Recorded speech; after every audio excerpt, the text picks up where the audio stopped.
Hello everyone, in last video we have discuss about the B tree. इस video में हम discuss करेंगे B plus tree. So now what is the basic difference between B tree and B plus tree. So B tree जब हमने पढ़ा तो B tree में हमारे पास में हमने ये बोला कि एक पर्टिकुलर नोड पर m number of information store हो सकती है बी ट्री के अंदर। सिमिलरली बी प्लस ट्री में भी यही हो सकता है कि हम एक पर्टिकुलर नोड पर मतलब जितने नंबर ऑफ ऑर्डर है, जो भी उसका ऑर्डर है उससे एक लेस नंबर ऑफ कीज हम स्टोर कर सकते हैं। सिमिलरली बी ट्री हमने बोला it is a balance tree, मतलब सारे के सारे नोड्स एक ही लेवल में अरेंज होना चाहिए। Same as it is B plus tree भी आपका रहेगा।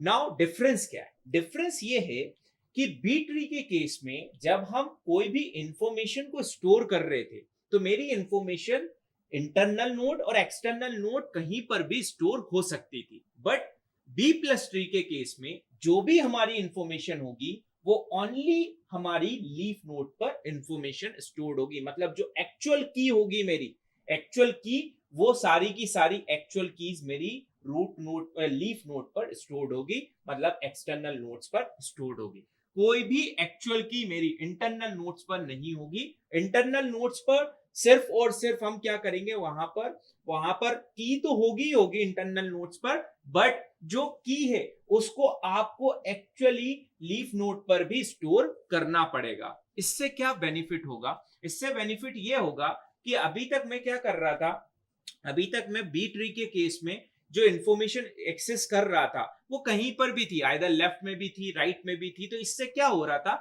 इससे जो हाइट है पर्टिकुलर ट्री की वो इंक्रीज होती जा रही थी।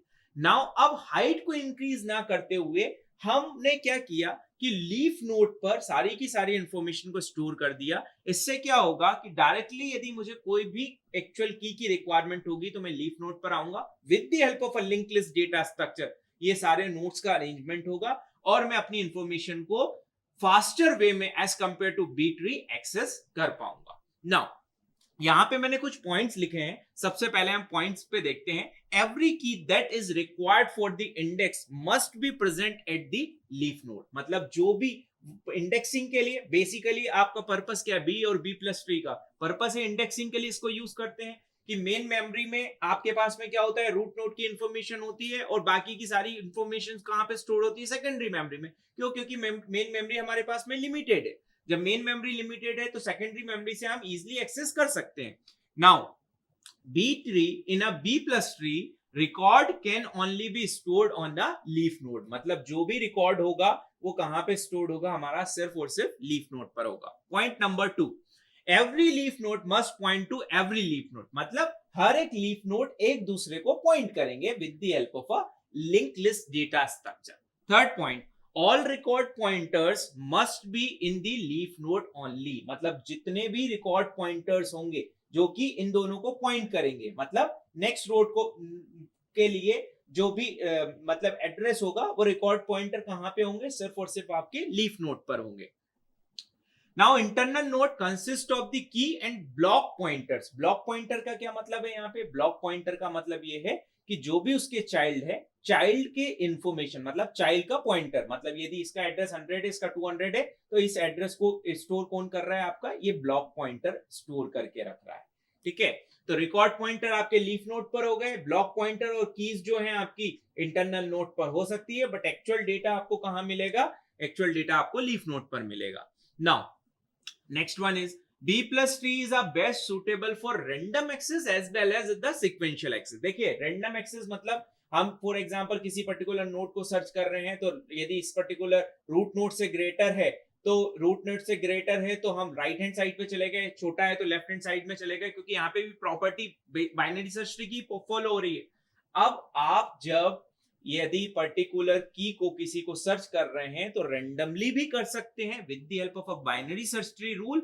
और क्योंकि आप लिंक लिस्ट से कनेक्टेड सारे नोड्स हैं मेरे, एक हर एक नोड एक दूसरे से इंटरकनेक्टेड है with the help of a link list, तो हम सिक्वेंशियली भी एक्सेस कर सकते हैं, क्योंकि लिंक लिस्ट में एक्सेस जो है वो सिक्वेंशियली होता है। Now sixth is entire tree must be recursively left wires और एक्सक्लूसिवली लेफ्ट वायर्स और राइट वायर्स। अब यहां पे लेफ्ट वायसिंग और राइट वायसिंग का कॉन्सेप्ट क्या है, इसको समझिए। जब भी मेरे पास में कोई इस तरह से की है और लेट सपोज कोई की है मेरी इस तरह से 13 हो गई और यहाँ पे 14 हो गई, और the degree of particular node is, इसके लिए हमने एक टेबल बनाई थी बी ट्री में, यदि आपको याद हो तो यहाँ पे हो गया मिनिमम, यहाँ पे हो गया मैक्सिमम, m रिप्रेजेंट कर रहा था order, let suppose order is 4, तो यहाँ पे m-1 मतलब 3, ये क्या हो जाती थी आपकी की, और ptr मतलब इतनी मिनी मैक्सिमम की हो सकती है, इतने मैक्सिमम पॉइंटर्स हो सकते हैं, और m/2 का सील फंक्शन, तो इससे क्या निकल गया था 2, m/2 का सील फंक्शन और -1, तो इससे क्या निकल गया था आपका 2 - 1 कितना हो गया 1, तो इतनी मिनिमम की हो सकती है, पॉइंटर मिनिमम 2 हो सकते हैं, मैक्सिमम की 3 हो सकती है, मैक्सिमम पॉइंटर्स मतलब मैक्सिमम जो आपके ब्लॉक पॉइंटर्स हैं वो कितने हो सकते हैं 4। अब देखिए यदि की कितनी हो सकती है एक नोड में, मैक्सिमम 3, बट जैसे ही फोर्थ की आई तो आपको स्प्लिट करना पड़ेगा, बी ट्री में ऑलरेडी हमने बोला। तो स्प्लिटिंग आप दो तरह से कर सकते हैं, यदि इस पर्टिकुलर नोड को ऊपर लेकर जा रहे हैं, और यदि इसकी स्प्लिटिंग की बात करूं तो ये स्प्लिटिंग कैसी होगी हमारी, यहाँ पे बी प्लस ट्री के केस में 12 यहां आ जाएगा, देन 10 यहां पर आ जाएगा, ठीक, और 13 एंड 14 आपके राइट में आ जाएंगे, क्योंकि 13 and 14 is greater as compare to 12। Now क्योंकि हमारी सारी इंफॉर्मेशन लीफ नोड पर होना चाहिए, तो ये जो नोड ऊपर स्प्लिट होके गया, ये पर्टिकुलर नोड आपका कहां पे आ जाएगा, यदि लेफ्ट हैंड साइड में आप स्टोर करके रखना चाहते हैं इस नोड को, तो this is called the left biased, ठीक है। और यदि बाय चांस आप ये वाला 13 वाला नोड को ऊपर पहुंचाना चाहते हैं 13 को, ठीक, तो 13 को जब हमने ऊपर शिफ्ट किया तो 13 को आपको राइट साइड में स्टोर करके रखना पड़ेगा, this is called the right bias. तो दो तरह की बायसिंग यहां पे हम देखेंगे, एक लेफ्ट बायसिंग और दूसरी राइट बायसिंग। लेफ्ट बायसिंग मतलब लेफ्ट हैंड साइड में आपके पास में मोर की होगी, क्योंकि जो स्प्लिट होके की गई है उसको आपको लीफ नोड पर भी शो करना पड़ेगा। राइट बायसिंग में जो स्प्लिट होके की गई है उसको राइट साइड में यदि आप शो कर रहे हैं तो वो हो गई आपकी राइट बायसिंग, क्योंकि सारी इंफॉर्मेशन को कहां पे रखना है अपने को, लीफ नोड पर स्टोर करके रखना है। So this is all about the basics of B plus tree. In next video, we will discuss the insertion in a B plus tree. Thank you so much.